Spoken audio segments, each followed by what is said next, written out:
Excellent.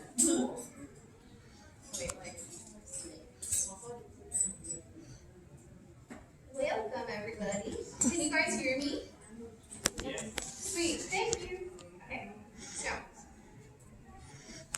a couple of different things I'll kind of go over, and I'm used to academic conferences, so feel free to ask me questions, butt in. At the end, I'll probably have it more if you feel like a dialogue, because I think you So, welcome to peer representation in Mahou Shoujo.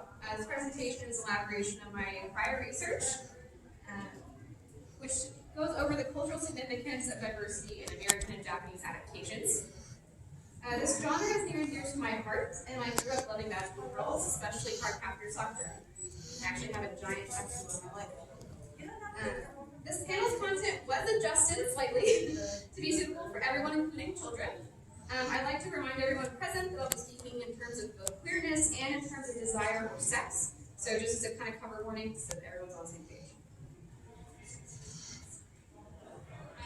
First up, I'd like to introduce myself and why I'm here talking about this stuff and why it's important. And also, I want to also introduce my friend and assistant and moderator, Emily Eichel Puppy. And then fitting with our magical girl theme, she is in her handmade white page, Sylvia. She'll be helping me with the Q&A portion, just to kind of help me here. And then next, I'd like to introduce who I am. My name is Macy Jennings. I'm a graduate student at Oklahoma State University in the Art History Master's Program. My thesis research actually pertains to feminine bodies and Shinhanga, a term for Japanese prints in the 1920s. It's very niche interest, but if anyone ever wants to hear me talk about it, I will happily do so. And then the last presentation I actually did was international at the Taiwanese conference over the past summer. But this is my very first anime con, so easy. So the Mahou Shoujo genre is vast and continuing to grow. With this in mind, my scope of research narrows in on the dialogue between the East and West by analyzing queer culture in both Japan and America. Translations, alterations, adaptations of Sailor Moon alongside Clamp's Magic Knight Breaker and Cabcoon Sakura become examples of this queer erasure and acceptance in the genre. In order to best assess these anime and manga, I'll have to build up a quite large framework, so bear with me while I kind of give us intel, and then we'll get to the good stuff of like actually seeing the panels and things like that the artists have. So, introduction. So art basically has this basis of visual history and concrete language between people. And also, I will also caveat, I am used to academia audiences, so there's a couple things that may seem very nonsensical, like explaining terms. So, the expansion of magazines with manga chapters in them occurred between 1956 and 1961. Many of the manga publications were anti-establishment and leftist, and this enticed readers that were discontent with societal pressure. At first, manga creators generated both the story and art for their publications. And as popularity and demand for manga increased, manga creation also evolved with it. So editors create and expound upon that storyline, and then artists take the content, create the panels, and hand it over to the publisher, but that dialogue continues until the revisions and edits are satisfactory. Early manga readership is difficult to trace since it's hypothesized that readers would lend their works to others after they finished with it, and Japanese publishers made international licensing a part of their business in the late 1980s. So it's pretty recent. So manga is one of the features of mass culture in Japan. Globalization theories that may contribute knowledge to how manga spread include the Sojourner method, the non-Sojourner method, and capitalism. The first theory expressed a sojourner that physically leaves their homeland to travel, and that second theory is the non-Sojourner routes. Culturally specific products spread without physical human carriers or couriers. The two are interlocked with one another, they do differ. Contact with different societies is a trigger point for the spread of capitalist products. For example, a Japanese individual may bring up a personal manga collection when moving to the United States, and after becoming acquainted with friends, may lend out a novel. The new carrier of the manga reads the book, becomes enthralled with the arc and storyline, and then proceeds to purchase more of that product. The new North American person then copies the original pattern and lends out that material to friends. The new owners did not have any primary contact with the Japanese individual and are still absorbed in the material. Another theory lends to capitalism as a catalyst of globalization, and capitalization lends to disposable income in certain social classes. Merchandise profits from fan magazines, figurines, toys, and other collectibles. So, not only just talking about North America, kind of diving into Asian countries as well. China developed a style called manhwa, which when I wrote this 2 years ago, no one knew what manhwa was. Now it's kind of becoming more popular, especially with anime. Chinese manhwa started as knockoffs from Japanese manga. They were either directly reproduced without any mention of the original artist or editor, or redrawn entirely. So those new subgenres were created. For example, a Hong Kong-centered genre circulated was Kung Fu and martial arts. This subgenre, along with speed racing, soccer, and yo-yo, contributed to be printed and continued. Taiwan banned Japanese media, and the pirated Hong Kong versions and other manhwa made their way to Taiwan, and even despite the ban, Japanese manga content was sold inside the city by the 1990s, which is, again, pretty recent. Taiwan did not develop an original style, and many of the artwork produced is not discernible from Japanese manga.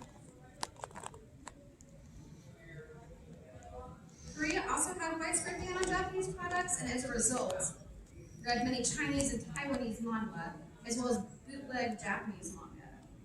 Korean artists were able to train underneath Japanese companies due to offshore companies placed within that territory and became well known for short animated pieces. The rest of Asian countries followed suit, and manga just became commonplace. The introduction of manga to the United States is much more complex, and by the 1990s, Japanese manga were toning down cultural tones in their productions in an effort to increase readership overseas in neighboring countries. Bandai, a Japanese company, sent several anime to North America and Europe. Among these were Sailor Moon and Pokemon. Pokemon received a wider audience, likely due to the cultural blandness of the show. Viewers were able to insert themselves into the show and through the eyes of main characters without requiring a cultural understanding of Japan. In the early 2000s, the United States published magazines for manga, including Shonen Jump and Shoujo, aptly named after the genre they contained. Shoujo is defined as the mental state to which girls of this age are prone, which makes them want to temporarily take leave of reality. It's very different than I think what I knew before researching it. Shonen translates to few years and references boys in the preteen and teenage years. Shoujo is marketed toward teenage girls, while shonen is primarily marketed towards boys, and then Europe continued to also get widespread success. So we have come to natural terms. Genres of manga are vast and diverse with parameters of age, gender, and personal taste. One of the most popular and well-known is Mahou Shoujo, or translated as magical girl. And there's a couple different spellings of shoujo. So it has specific jargon that's attached to the genre. Ojo-san is used as a well-bred young lady who has refined tastes and lineage. An example of this is Sailor Mars from Sailor Moon, or Umi Ruseki in Magic Knight Rayer. Maganeko is used to describe a girl with glasses, usually intellectually and soft-spoken. Examples of this are Sailor Moon or Mercury from Sailor Moon. And also Anthe from Revolutionary Girl Utena. Shoujo is the beautiful girl archetype, usually placed in a genre of media that does not befit her presence, such as science fiction or mech. This has received criticism as evolving as an extension of the male gaze or enabling the fetishization of women. Many of Japan's programs originate from a capitalist notion to generate revenue through toy and sale merchandise. Author Himiko Saito states, "It is best to consider Japanese magical girl anime as 25-minute advertisements for toy merchandise. Magical devices, such as wands, necklaces, compact mirrors, are easily marketable. Small animal companions can be made into stuffed toys. This is easily recognizable in the genre with examples of Sailor Moon's Cat Luna, Sakura from Cardcaptor Sakura's magical companion Hero, and Kuki's delivery service, which is familiar Cat Gigi. This shifts later with each episode portraying its own narrative and breaking away from the childish tones.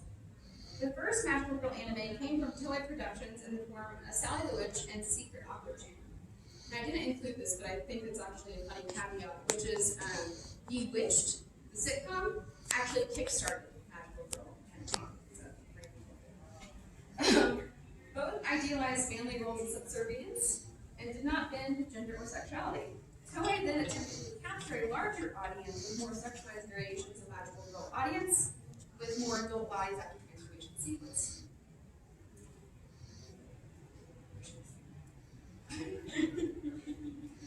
Japanese queer culture is fundamentally different than gay identity in the United States. And I think that's really important to go over real quick so that they're quite different. This is due to cultural development. Japanese homosexuality is often mixed with transgender or transsexuality. Western and gay lesbian theorists ascertain that Japanese queer culture is lacking. Gay men have problematic portrayals as sex maniacs, prostitutes, or cross-dressing. Marko, who conducted postdoctoral research concerning gay Japanese culture, stated, individuals who experience same-sex desire often imply some kind of gender aversion in Japanese society. Gay cultures often merge with the entertainment industry, and the term okama, similar to queen in English, describes a feminine. This term derived from slang.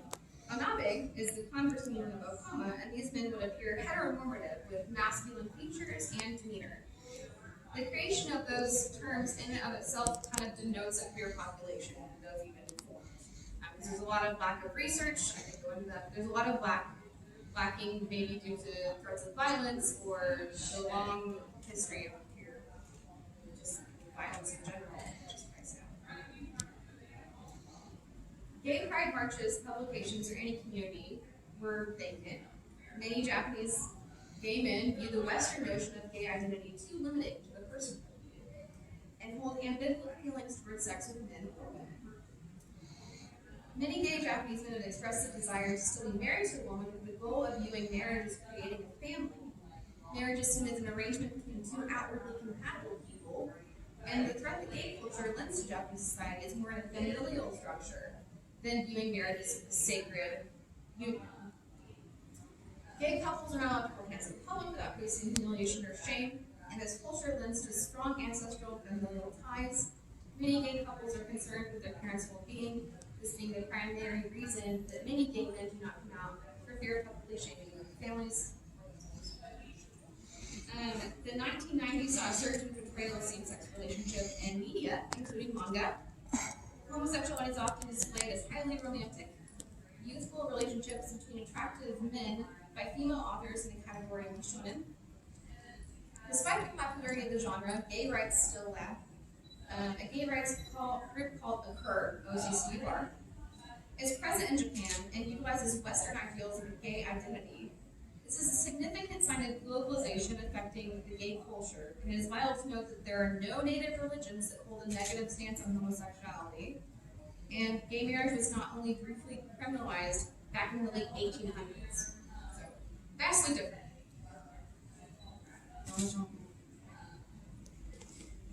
So real quick, we're going to go over American culture, which we do. American culture has been shaped with the ideal of a personal identity. Gayness understood as an identity that has ramifications on both the allowance and limitations of gay rights in the U.S. Gay pride parades, gay bars, queer communities and unions, magazines, and gay collegiate and professional organizations are more common than ever before. These were obtained through rallying behind an identity and wanting to be organized as a political Hate crimes, regardless of what type of prejudice the crime is inspired by, have a long tail in American history. Crimes committed against gay communities were frequent, and religious connotations were very commonplace in those abusers. Some individuals in the queer community feel the gay identity singles them into only one niche of their life. However, it's partially due to that the political advancements have been made. Gay marriage was legalized in 2008 after a hard-fought battle of rights and the repeal of Proposition 22. So all of that framework is to build up kind of the contextual part of this. And some of this is actually quite hilarious. Please feel free to laugh, like especially. So Sailor Moon is a manga by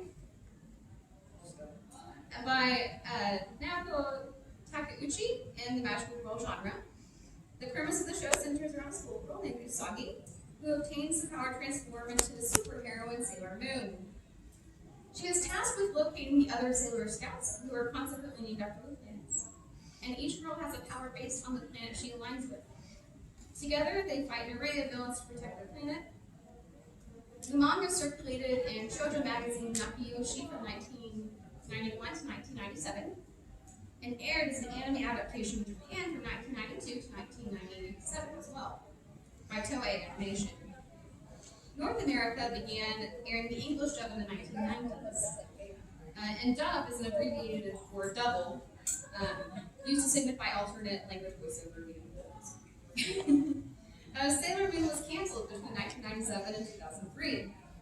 Although the companies behind the translation did not fully state why this occurred, there is some strong evidence to suggest the final fifth season of the show's queerness and queer notions could not be remedied by altering the voices, a method that was used in the prior seasons of the show. Okicon Productions is the Canadian company who originally produced the English version of Sailor Moon. And this was that Spider-Man meme where they're like, you, maybe? Let's just play the blame game, because the company stated that the censorship and alteration of several gender identities, sexualities, and the other potentially queer content was due to regulations from Canada Radio, Television, and Telecommunications Commissions, CRTC denied the accusations, saying that there were no rules in the first place at the time of that airing about queer content. So, who knows? DIC was the first company in North America to release the show. And Cloverway Incorporated, Toei's international branch, released a dub in 2000. Raise your hand if you've known that there's a thing about cousins in Sailor Moon. Thank you. That is Cloverway's fault. You heard it from me. So they did that heinous English dub. The English dub gave English names to the cast, including the renaming of Haruka to Amara and Michiru to Michelle. In an attempt to conceal the relationship between the two Sailor Scouts, Haruka and Michiru, the dub proclaimed them as cousins. This deviates from the manga and the original Japanese audio. Okay, so we're going to go through the timeline real quick. So this just kind of shows it wasn't too far away, and the adaptations and what you're really looking at as far as it goes. I also added in the Sailor Moon Eternal film was produced in the simultaneous year.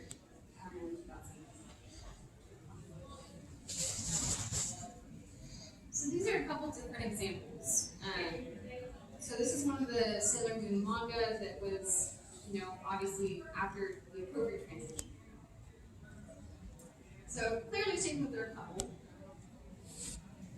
And then this is there's a little bit of nuance to this.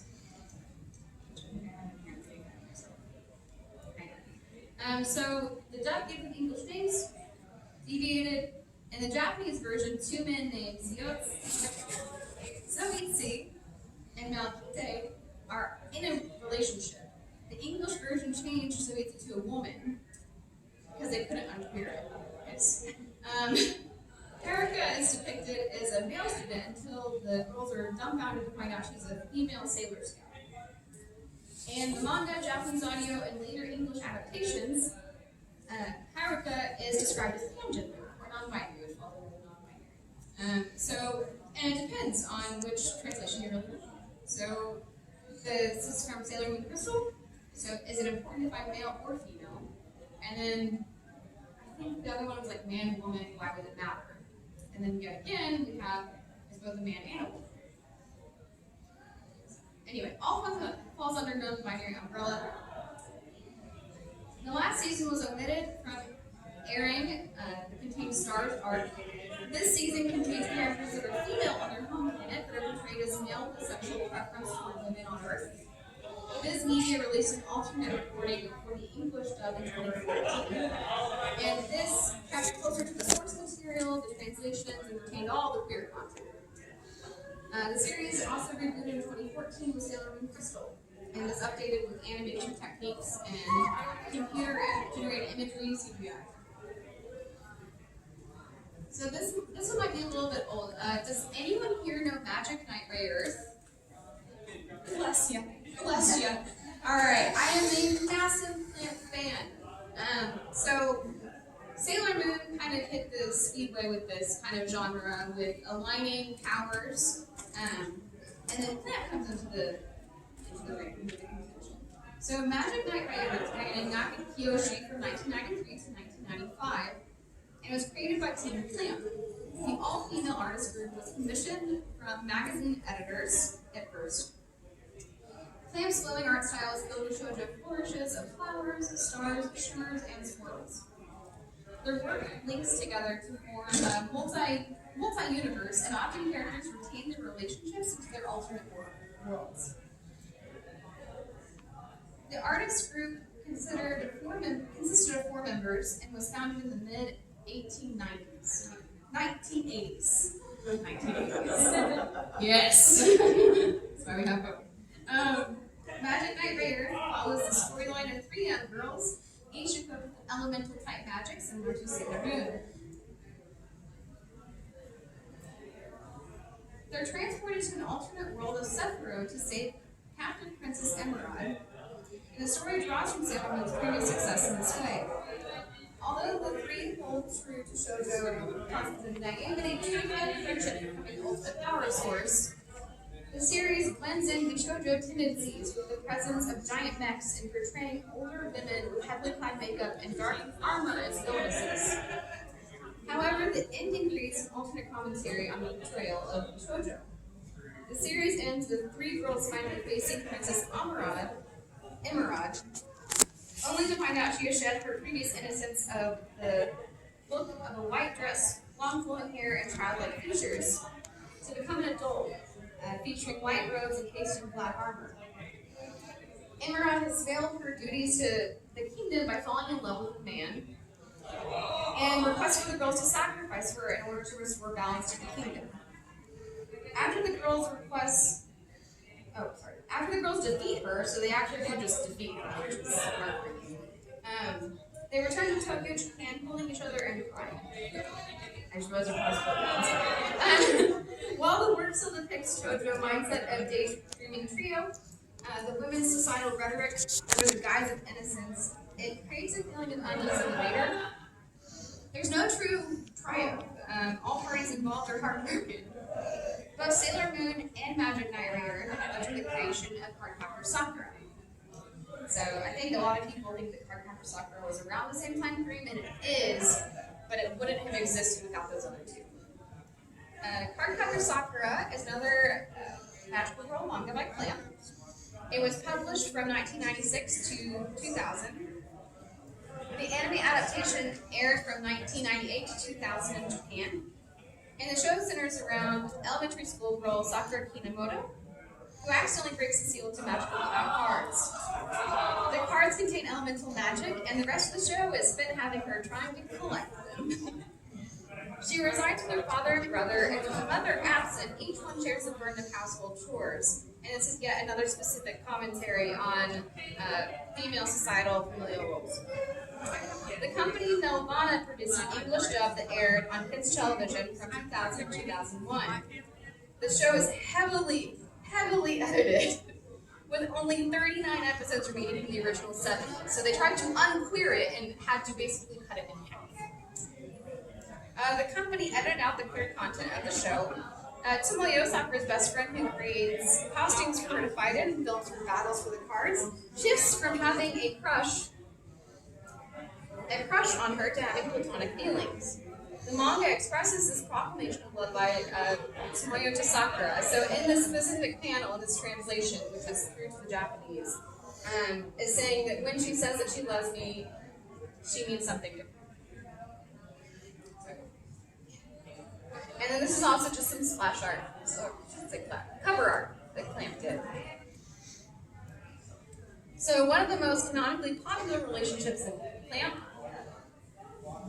in the multiverse is between Sakura's older brother Toyo and his best friend Yukito. So Yukito has an alternate magical form named Yue that fights alongside Sakura. In the last few episodes of the anime, Toyo gives up his powers to save the life of his partner Yukito. The couple is known for being a soul couple, meaning they are partners in every rendition of the Clamp universe. They appear together in Tsubasa Reservoir Chronicles and XXX Holic.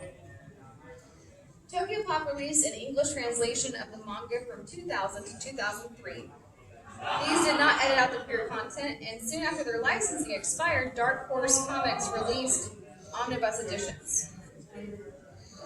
Eventually, NIS America released home box sets of the anime in 2014 that featured new unedited English dub and extended episodes. This re-established all the queer content. Clamp began publishing a continuation in 2016 as the card captor Sakura Clear Card arc. Toya and Yukito share an apartment together in this reboot, and that is so funny to me that someone can be like, oh, best friends, perfect. Anyway, the anime was updated in real time with only a few weeks turnaround time from the Japanese to English version of subtitled and dubbed. And the updated animation style also was fitting with current times. In conclusion, this translated into entertainment productions including manga and anime. An example of this blur between sexuality and gender identity occurs in the portrayal of Sailor Uranus, Hakura, and Sailor Moon. The individual is described as having both male and female characteristics. The other Sailor Scouts all have crushes on her, which they have to grapple with once they find that she's a woman in the story. Hakura's relationship with Sailor Neptune is expressed in both the manga and the anime, and I concluded that the decision to shift gender identity is directly related to their partnership. The author's decision to create gender fluidity is culturally linked with the queer relationship to her girlfriend. Another example is cardcaptor Sakura's Yukito.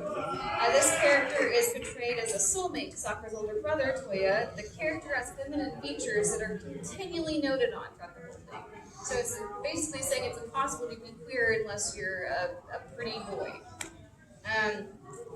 Japanese queer culture developed with an impressed value of familial structure over sexual desire. The concept of marriage was fundamentally seen as a reproduction arrangement between strong individual roles. American concept of marriage is based on love, with the precursor being relationships. Queer relationships pose more of a threat to preconceived Western ideals of marriage and purity. The English translations of both productions omit or shift the storyline to erase any queer content under the guise of a lack of suitability for children. As more gay rights were implemented and maintained in the United States, new translations restoring the queer relationships were released. The magical girl genre blends cultural societal expectations with queer identities and sexualities. The evolution of the genre will interlock with gay rights and identities as they both continue to grow.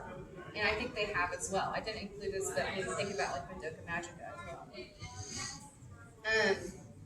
So that is my long spiel.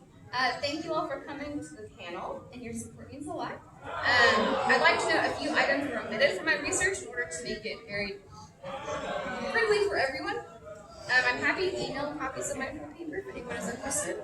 And I also have a little networking person who wants to ask me about all of my other information I got going on. I'm also more than willing to answer any questions about graduate student life if anyone's interested in pursuing that. I know that anime has a lot of artists coming into it. or the art historian career path, which I am expected to get into in May. And consider me a resource for those curious about pursuing any of that. I also caveated that I should probably have known that I was some kind of gay since my childhood crushes were both Tomoyo and Yui from Cardcaptor Sakura, or Kishu from Tokyo Mew Mew. Thank you. So yeah, if you guys have any questions, any at all, perfect, yes. So you're talking about a difference between the Japanese and American concepts of gay culture and how the translations of English sort of have a way until American audiences were ready. Do you see that the American concepts of gay culture have an influence on Japanese creators? Has it gone back that way as well? Yes, is the short version. So, without any concrete evidence, I should say, yes. This is probably caveating into my own research a little bit, because that's just what I know. But I know that the Western and Eastern ideals of beauty, the more that globalization is coming into effect, it's becoming homogenous to certain extents. So I know that a lot of Japanese printmakers, they had to take into account what American people would view as beautiful when depicting female bodies. And so the marketability, if you're looking at what they printed for a Japanese audience, very different than what they printed for American audiences. And I think that translated into all forms of media, so not just Shinhaga that I studied. I think it also translates into this too. So I revamped this research for this panel, but what I really want to go and look more toward, I just have frankly the time, was Tokyo Mew Mew is releasing its new adaptations and going on. I'm interested to see how that matches up to the original source material. I'm also learning Japanese. It's a very hard language, so it's but hopefully I'll be able to at one point take the original release and cross-references. So I know it's kind of very complicated. Thank you. I have questions for y'all because I'm not afraid of them.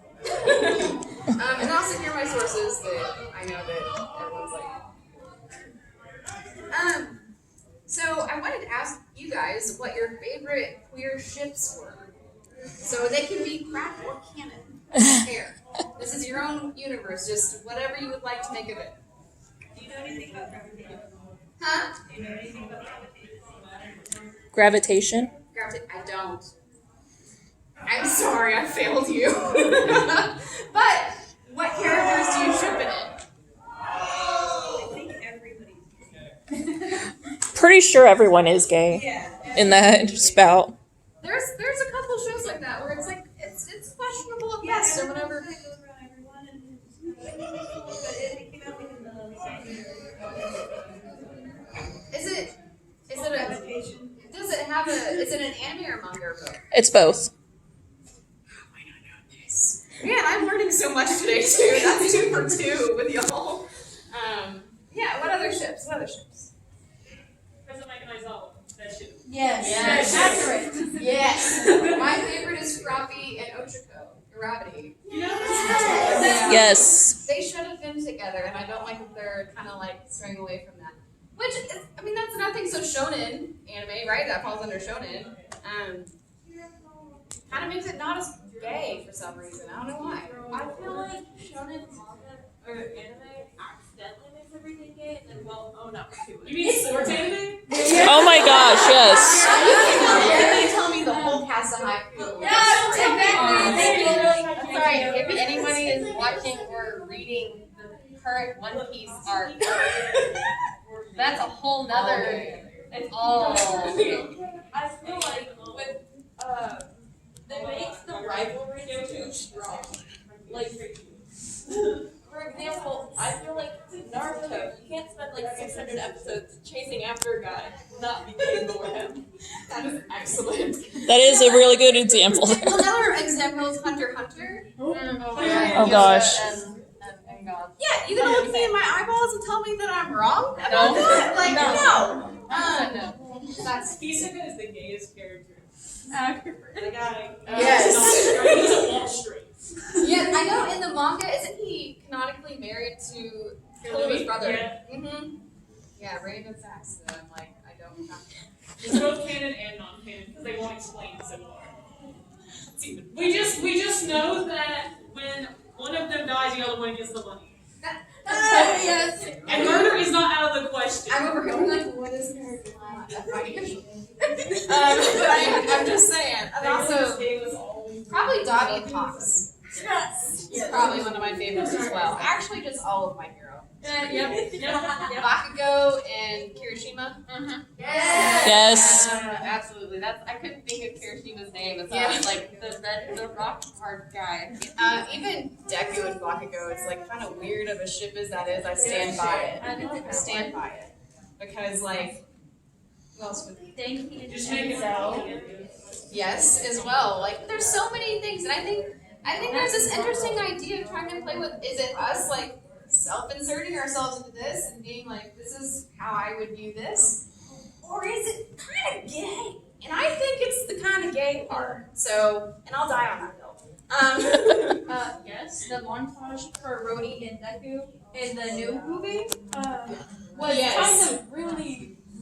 They had an entire song in the middle of the film where they are road tripping. And I was like, this is the gayest thing I've seen on a film. And then they went back and were like, best friends. And it's like, it reminds me of like, as a hopefully future historian. And one of the things that always cracks me up is we're always looking at art and finding out, new things about both like that they were made by women and they weren't into it. Or it's like that joke about, and they were roommates. And now we go back and we read this historical document and we're like, oh, they were very gay. And we just weren't able to see it at the time. Gay people always have existed. They got pigeonholed where it wasn't safe for them to come out. So I also did research over Oklahoma's queer art culture. And so that is actually fascinating in itself. And a lot of really hard people fought really a lot for that. What other ships?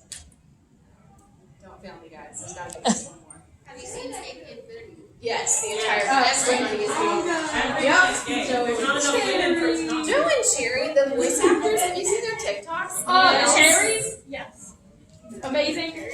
I would kill to meet them at a party. First of all, they're both fine. Second of all, both very kind. The fact that you and then, what queer themes have you guys noticed in Magical Girl anime?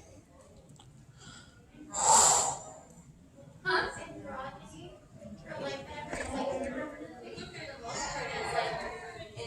androgyny or like questioning whether or not.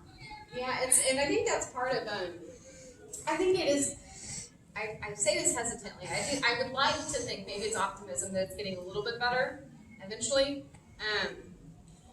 But I do think that it comes from Japanese culture being like, if you're gay, then you also have to have like, you're also non-binary or under this different arc. You can't be cisgendered and gay or trans and gay. It's you're both. So I think that's a whole other layer. So yeah, totally right. I know that Madoka Magica has just gay written all over it. Yeah, Madoka and Himiko.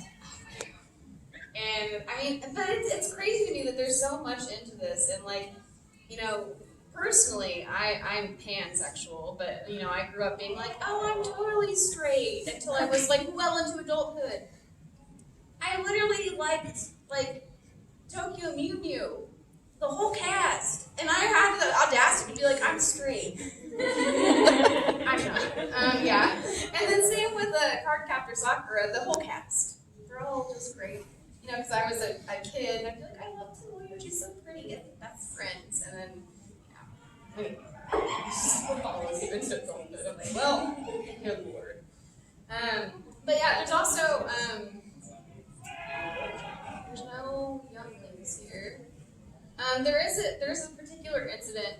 So one of the things that I won't say a whole lot about it, I'll have to research it. But there was an incident, and that gave into laws that we're centered around how the female body looks in magical girl anime. So that's why you see this massive shift. So from the very early ones, they're basically just children. And then after they transform, they're somehow like 20 years old in their bodies, but they're still supposed to be children. A very bad thing took place. But on the flip side, some legislation got put into effect because of that. So ones like Sailor Moon, their bodies don't really shift. There's still kind of an element of like, but it's nowhere near as bad as it used to be. And that's intentional. Yeah, it's This is an 18 plus panel. Huh? This is not an 18 plus Exactly, panel. that's We why can talk I'm like- about the thing. Yeah, so I'm like, I will not go there. But I will say that it is interesting. But it is not, it's horrible. Anyway, we're going to move on that. Yeah. And then, have you guys noticed any censorship? Yuri on Ice. Yuri on Ice, definitely.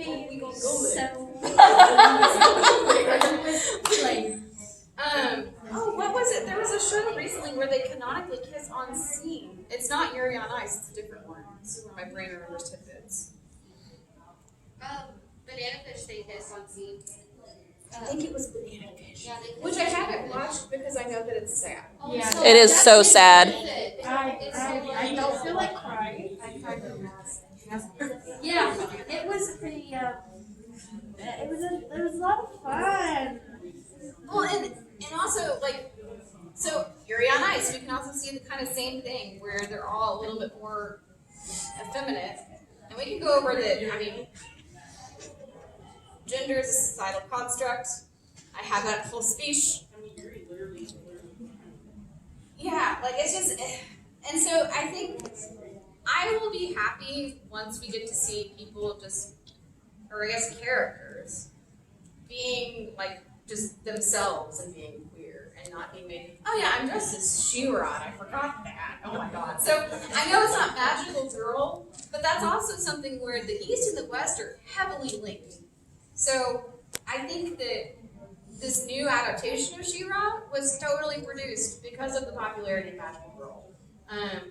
Her design was intentional, I think, too, where she's not as like hypersexualized as She-Ra was from, I think that was 80s. Yeah. So like, I think that she's not this busty woman. She's kind of a kid. I mean, teenager. So, and then they actually had the She-Ra character like canonically together towards the end. And I was like, thank God. So yeah. But don't you notice, like, at the end of She-Ra, they waited until the last episode to have them kiss for fear of cancellation? Yes. And you know what else we Yeah, did that the with? Owl House Supernatural. Totally unrelated, but it is still magical. With Dean and Castiel, they did the thing where, oh, they're gay and they're dead. Yeah. And it's like, that's awful, but it happens so much. And that's another thing, yeah. Even with like, they never physically have Madoka and Himiko be gay, but even with that ending, they make sure they can't end up together. Yeah. That is true. Sorry. And that's yeah, the that's- theme that I see a lot in shows in general, is like, even if they do get together, immediately, like, dead or something bad happens, they can't be together. If it's hinted at, dead or they can't be together. Yeah, it's okay to have those feelings as long as you can't act on them. And it's like that's what that signal shows is like, or the minute you do, there's an instant consequence, and that's just. But I mean, like you said, that's very true. It's a very good point. Hopefully everyone's able to hear it, but they were saying that basically those Madoka and Himiko, right? They can't even be together at the end. You know, the show makes sure of that. So even though it's